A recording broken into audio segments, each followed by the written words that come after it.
कि गोरी के जुल्फों से तब इनकलाब नहीं हो सकता था और मोहब्बत से बस देश मेरा आजाद नहीं हो सकता। मोहब्बत से बस देश मेरा आजाद नहीं हो सकता था सर।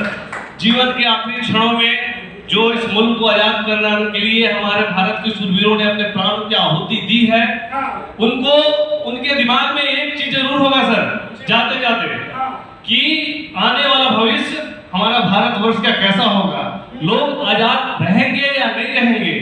एक चीज और उनके महज में होगा कि क्या हमारे बाद हमारा ये वतन, हमारा ये देश हमें याद रखेगा। तो ये हमारी और अपनी एक नैतिक जिम्मेवारी बनती है सर कि हम उन्हें याद रखें, जिन्होंने हमें इस मुकाम तक पहुंचाया, जिन्होंने हमारे ये भारतवर्ष दिया। तो एक ऐसे ही नौजवान की जीवन चरित्र मैं आप सभी के समक्ष यहाँ पे रूपांतरित कर रहा हूँ कविता के माध्यम से। सुनिएगा सर कि कर्जदार हम उन वीरों का कीर्तिमान जो छोड़ गए, कर्जदार हम उन वीरों का कीर्तिमान जो छोड़ गए, खून से लथपथ होकर भी अंग्रेजों का मुख मोड़ गए और हवा की सांसें थम गई जब उसने अपना बलिदान दिया। हवा की सांसें थम गई जब उसने अपना बलिदान दिया। बस 23 वर्ष की आयु में जीवन अपना कुर्बान किया। 23 वर्ष की, अभी 12 वर्ष की आयु थी, आया नाम मुझ पे लिखा था। पूरा जीवन चरित्र रखना हो सर, नाम आप सभी को खुद पता चल जाएगा कि 12 वर्ष की आयु थी, आया नाम मुझ पे लिखा था।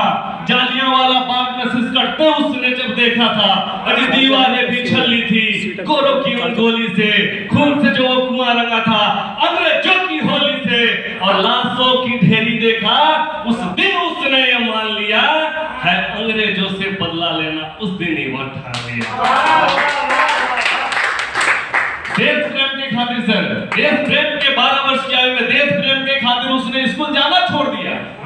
अपने और अपनों से उसने सारा रिश्ता तोड़ दिया। भारत माँ को अपनाया और देश से उसका अपना था। अंग्रेजों से मुक्त कराने का उसका बस सपना था। तिरंगे के स्वाभिमान के खातिर गली गली वह भागा था।